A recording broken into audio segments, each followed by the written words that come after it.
Welcome to episode 1 of my personal journey to building an 8-figure marketing agency. My name's Max Oliver. I'm the owner of 3 Second Media. We've got our moderator here, Wilson Seneca.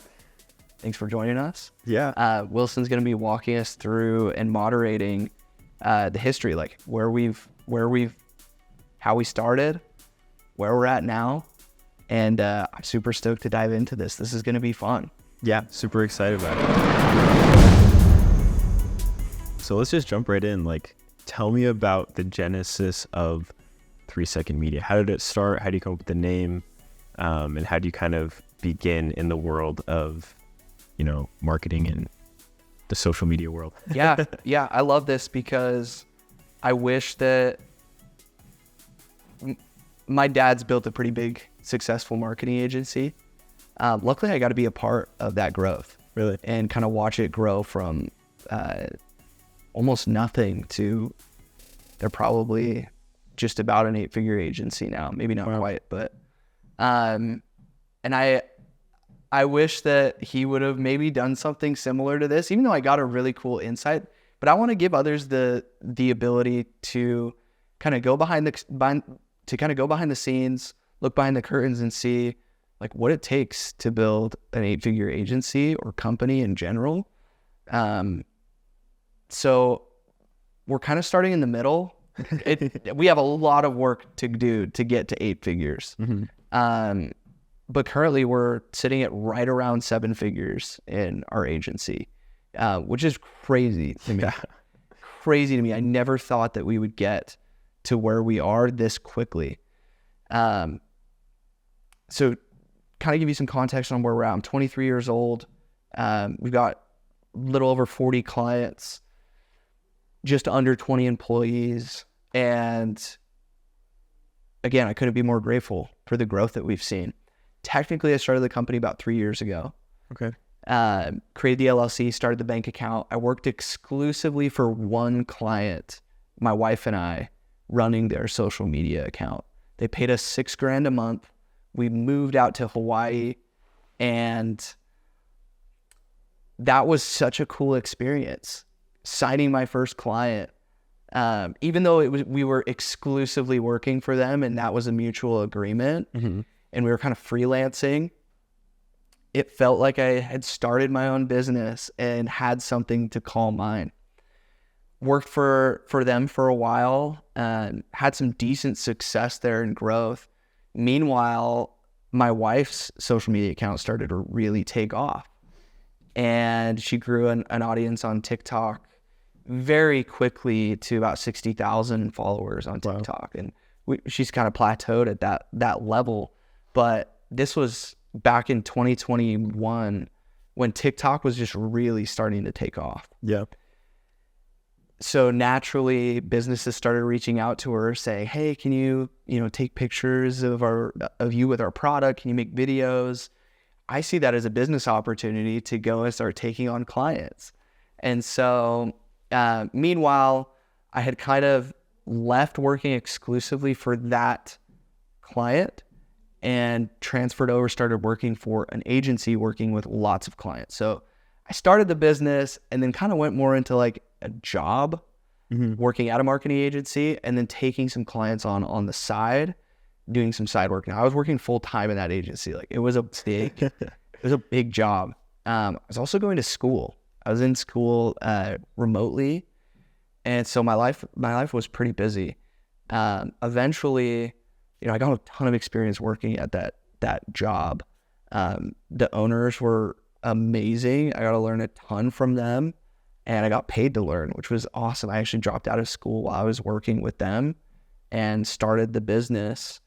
And the business grew to the point where it just didn't really make sense for me to stay at my job. So left the job about a year and some change, about a year and a half ago now, and have been full all in. Even when I left my job, it was just me and my wife. Mm-hmm. Just me and her running about 3 to 4 clients together, and we were making pretty good money. I like to be open and transparent about it just because people don't understand like what's possible. But as 21-year-olds And I was 21, my wife was 22. We had no kids. We were living in my parents' basement, paying $600 a month for rent.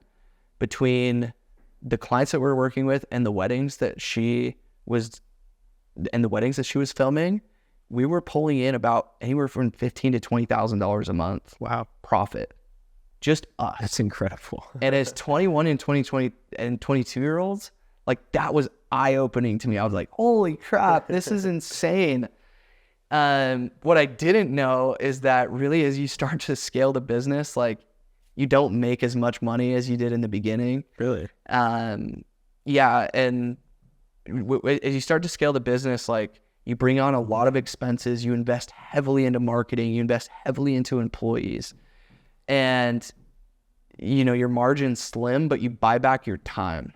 Gotcha. You have way more time. So we hired our first and second employee, and that was awesome because they took care of the fulfillment where I could go learn how do we get more clients? How do we scale? Mm-hmm.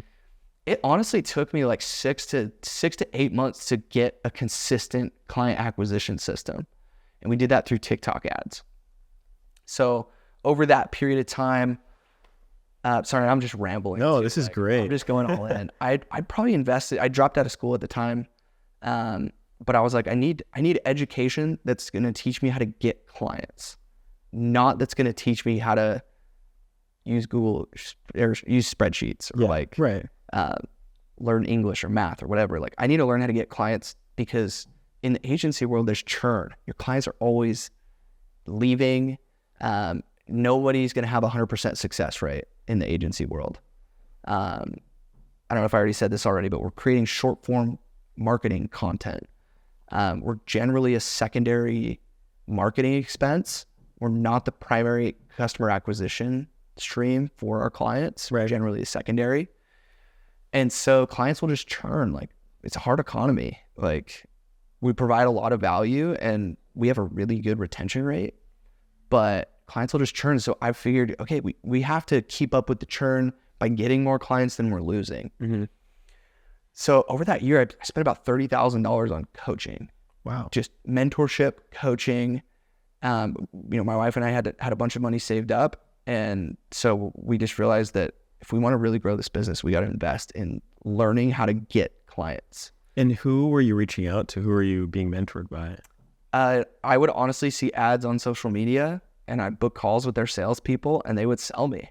And it was very specific coaching for marketing agencies, how to get clients, how to get your first 5 clients, how to get scale to $50,000 a month. And anyways, I signed up for my first program. I signed a contract with myself. I said by May of 2023, I would have $50,000 a month of recurring revenue in the business. And it was about February. We were doing 20 to 25,000 a month. Wow, double. That's a big goal. Yeah, it was a big goal.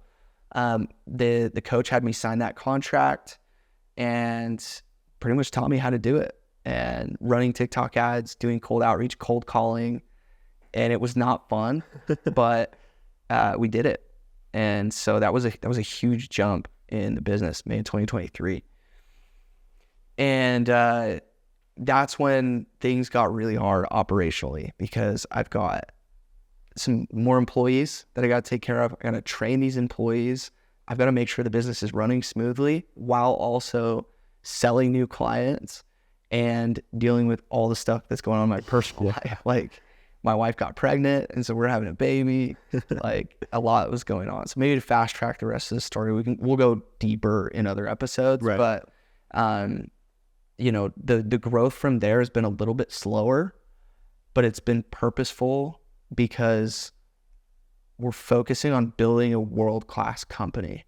We're not just one of these agencies that wants to churn and burn clients. Like I genuinely want the highest retention rate out of any agency there is out there. Meaning we're performing well for our clients, we're communicating well, all of our systems are dialed.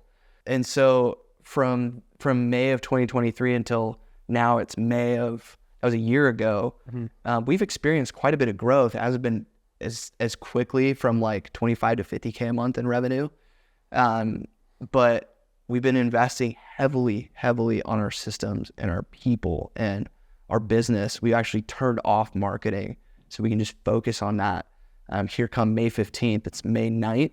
We're turning marketing back on, and hopefully we never have to turn it off again. Yeah. We can just continue to scale and build a 8-figure business. Yeah. So that's where we were, where we're currently at, and where I guess we're going.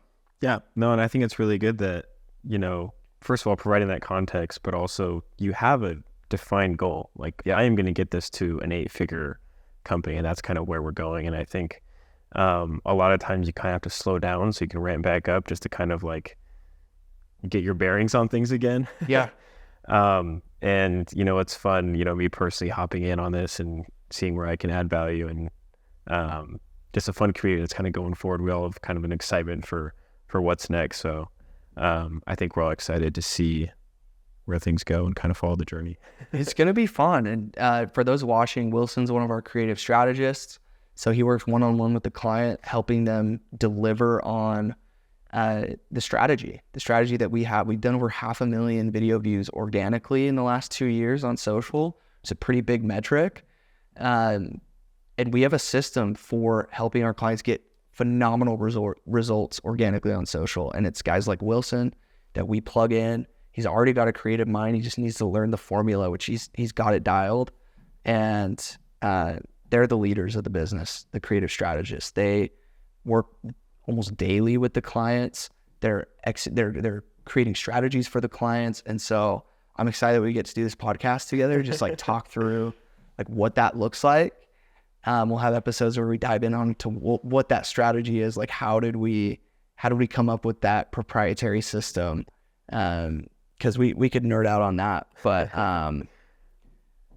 yeah, I mean, I do want to, I want to paint maybe even a more clear picture of where we're at today. So I talked about like, as you grow the company, you don't make as much money when you're in the beginning phases and it's just you, like you can just rake in profit. Yeah. Especially in the agency world, like you could take on 3-4 clients by yourself. And that was like so cool. It was so fun. But I've always been one to like think big. And I knew that if we just did that, we could create a great life for ourselves, but I would feel so stagnant. If I did that for 5-10 years, like we could have a good career. We could create a good retirement for ourselves. Like, but I want to create an excellent company, and I want to create a company that can impact more than 4 clients at a time. Right. Like I want to be able to impact hundreds and thousands of clients at a time. And so investing in the business, we haven't made that much money really since we started on a monthly basis, like take home. Everything has been reinvested into education, employees, equipment, just all the things that it takes to grow a bit, marketing, TikTok ads, Facebook ads, everything that it takes to grow the business. And so like, even right now, as we're right around that 7-figure mark in a company, super low, like we're just barely passing it, 7-figure mark as a business, like Whitney and I as owners aren't taking home nearly as much because we're just reinvesting every single month as much as we possibly can. So I want to say that because that's something I didn't expect. Yeah. I expected that as you grow the company, every month you make more money. Like every time you sign a new client, you make more and more money. Yeah. But your margins really slim down as you scale. Like, Apple, one of the most successful companies in the world, they've got really small margins, but they do a ton of volume and they impact a ton of people. Yeah. And so that's, they're a profitable company and make a lot of money. I don't know if they're profitable. They probably are. Yeah. I But hope so. I hope so, seriously. But I just didn't expect that growing. And so I know it's going to be that way as well as we continue to grow.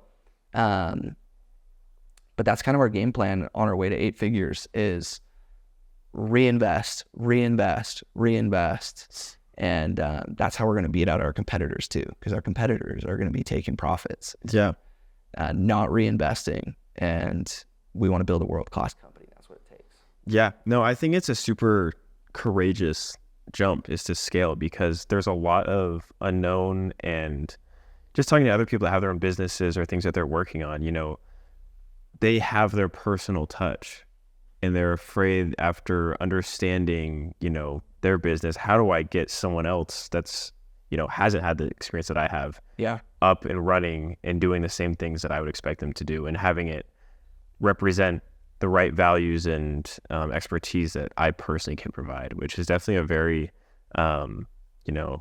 difficult challenge. But it's super fun to kind of have this conversation, let people tag along and see how you're able to problem solve and watch you go through this process as you're scaling the company. So yeah, I appreciate that. Yeah, I'm excited to document more of the journey and just dive deep into like, what are the challenges? What are we facing on a weekly basis? We'll be doing these weekly.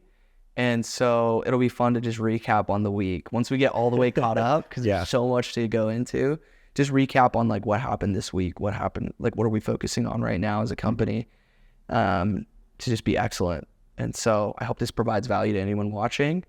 And any last thoughts or questions? Yeah, no, I don't think anything comes to mind for me. I'm excited for these future episodes. Was there anything you wanted to add before we finish? Sweet. I think this was just a nice, sweet, and short episode. Yeah. Thanks for watching. I hope this provided value to anyone. Yeah. And thanks for watching, guys. Stay tuned.